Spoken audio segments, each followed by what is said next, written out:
নিৰ্বাচন বুলিলেতো যুঁজ হয় আৰু যুঁজি জিকিলে মজা। গতিকে যোৱা তিনিটা নিৰ্বাচনতো যুঁজি জিকি আহিছোঁ। এইবেলিও জনগণৰ ওচৰত গৈ আছোঁ, জনগণৰ আশীৰ্বাদ পাই আছোঁ, সহযোগিতা পাই আছোঁ। মই আশাবাদী ভাল হ'ব ইনশাল্লাহ। বাকী থাকিল প্ৰতিদ্বন্দ্বীটো থাকেই, আগত কংগ্ৰেছ থাকে, বিজেপি থাকে, অন্যান্য দল থাকে।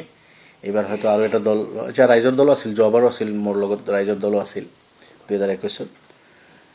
কংগ্ৰেছ আৰু ৰাইজৰ দল বুলিলেতো এটাই, কাৰণ এতিয়ালৈকে তেখেতসকলে দুয়োটা দল বুজাবুজি কৰি নিৰ্বাচন খেলাৰ কথা কৈ আছে।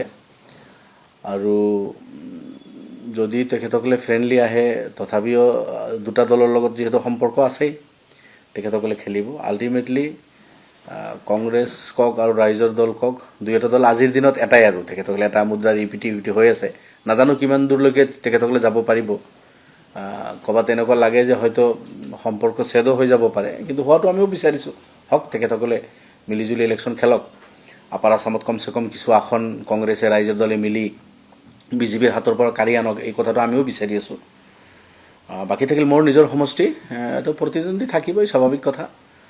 আৰু যোন আহে আহিব।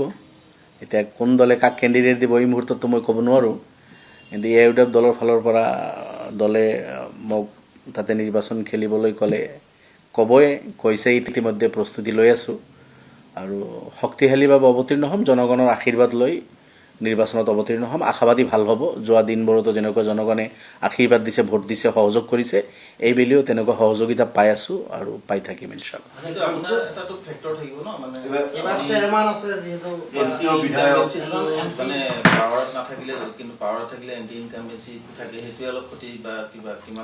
আচলতে আমি যিকেইজন নিৰ্বাচন খেলিব বিচাৰিছোঁ গোটেইকেইজনেই অপজিশ্যনৰে। গতিকে এণ্টি ইনকাম্বেঞ্চিটো থাকে, এইটোতো কথাটো আপুনি ডিনাই কৰিব নোৱাৰে, সকলোৰে আছে। আব্দুল খালেক ডাঙৰীয়া বিধায়ক আছিল, 5 বছৰ যোৱা MP আছিল। শ্বেৰমান আলী ডাঙৰীয়া এতিয়াও বাগবৰৰ বিধায়ক, মই জনিয়াৰ বিধায়ক। আমাৰ নৱগঠিত মন্দিয়া সমষ্টি, বাগবৰ সমষ্টিৰ প্ৰায় 1 লাখমান ভোট ইয়াতে সোমাইছে আৰু জনিয়া সমষ্টিৰ 1,60,000 ভোট ইয়াতে আছে আৰু 20,000মান ভোট বৰপাটা সমষ্টিৰ পৰা হৈছে। এনেকুৱা 2,81,000 ভোট লৈ এইটো সমষ্টি হৈছে। গতিকে ইয়াৰ আগতো নিৰ্বাচনবিলাকতো যুঁজ হৈছে, এখেতসকলৰ লগত যুঁজিয়ে জিকিছোঁ। গতিকে প্ৰতিদ্বন্দ্বী মানে খেলটো, যুঁজটো ভাল হ'লেই খেলি ভাল লাগে।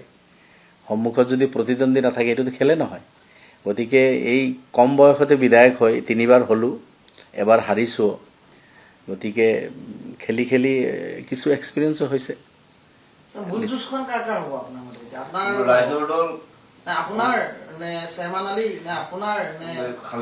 ৰাইজৰ দল আৰু কংগ্ৰেছ দুটা দলক মই এটা বুলিয়েই ভাবোঁ। আল্টিমেটলি UDFৰ লগত সন্মুখত তেখেতসকলে দুজন মিলি এজনে, মানে এতিয়াও তেখেতসকলে বুজাবুজি কৰি নিৰ্বাচন। আচ্ছা, আৰু বেচিকেলি কথা হ'ল দুয়োজনে কংগ্ৰেছী মানুহ। শ্বেৰমান আলী ডাঙৰীয়া যোৱা 10টা বছৰ কংগ্ৰেছৰ বিধায়ক আছিল তেখেতে। আব্দুল খালেক ডাঙৰীয়াও কংগ্ৰেছৰ সাংসদ আছিল। গতিকে তেখেতসকলৰ শিবিৰ এটাই, এতিয়া হয়তো ভাগ হৈ আছে তেখেতসকলে। মানে শ্বেৰমান আলী ডাঙৰীয়া 2011ত UDFৰ পৰা বিধায়ক হৈছিল, ময়ো 11ত UDFৰ পৰা বিধায়ক হৈছিলোঁ। তাৰপিছত তেখেতে 14ত কংগ্ৰেছলৈ গুচি গ'ল, 16ত কংগ্ৰেছৰ ইলেকশ্যন খেলিলে আৰু 21তো কংগ্ৰেছৰ পৰা তেখেতে নিৰ্বাচন খেলিলে। আল্টিমেটলি শ্বেৰমান আলী ডাঙৰীয়া আৰু আব্দুল খালেক ডাঙৰীয়াৰ মানে মূল শিবিৰ এটাই, কংগ্ৰেছী শিবিৰ। আৰু মই UDFৰ জেগাতে আছোঁ, দলৰ জন্মলগ্নৰ পৰা মই UDFত আছোঁ। 2006ত মই নিৰ্বাচন খেলা নাই, 2011ৰ পৰা জনিয়াত ময়ে নিৰ্বাচন খেলি আছোঁ। বিধানসভা প্ৰত্যেকটা নিৰ্বাচন মই খেলি আছোঁ, 4টা নিৰ্বাচন খেলিছোঁ, 3টাত জিকিছোঁ। তো মই মোৰ জেগাত আছোঁ, তেখেতসকলে জেগা সলাই হ'লেই এটা শিবিৰতে মই ভাবোঁ। তেখেতসকলক দুজনক এজন বুলি মই ভাবোঁ আৰু।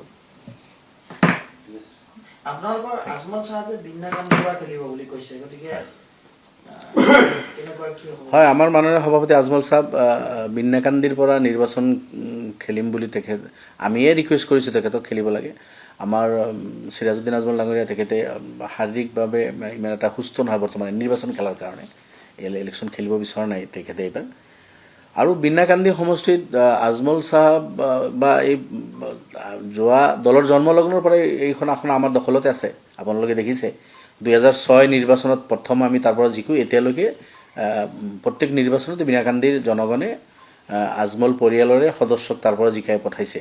এইবেলি আৰু আজমল চাহাব যিহেতু নিজেই যাব, গতিকে মই ভাবোঁ আগত যিমান ভোটত আমি জিকিছোঁ তাতকৈ বেছি ভোটৰ ব্যৱধানত ইনশাল্লাহ তাৰ পৰা আমি জিকিম। আৰু জনগণৰ মাজত আমি উৎসাহ দেখিছোঁ সৰ্বস্তৰৰ মানুহ, কাৰণ মৌলানা বদৰুদ্দিন আজমল চাহাব আপোনালোকে জানে যে কিমান বহল অন্তৰৰ মানুহ। তেখেতে 15 বছৰ পাৰ্লিয়ামেণ্টত আছিল, আকৌ যে বেক কৰি আহি নিজৰ মানুহখিনিক তেখেতে ছাৰ্ভিচ দিব বিচাৰিছে। আৰু সৰ্বস্তৰৰ মানুহ এইটো লৈ মই ভাবোঁ উৎফুল্লিত হয়। এচাম মানুহ আছে যে কংগ্ৰেছৰ বা আপোনাৰ জাতীয় পৰিষদ তেখেতসকলে বেলেগ এটা শিবিৰ আছে, সেইখিনি মানুহ আমাক ৰাজনৈতিকভাৱে সমালোচনাও কৰিব আৰু কিবা কিবি ক'ব, কিন্তু আপোনালোকে যদি যায় ভিতৰত যদি সোমায় মানে সৰ্বস্তৰৰ মানুহ তেখেতসকলে কিন্তু সন্তুষ্ট যে আজমল চাহাব আহিলে ভাল হ'ব, আৰু সেইখন আসন আমি অনায়াসে ইনশাল্লাহ জিকিম।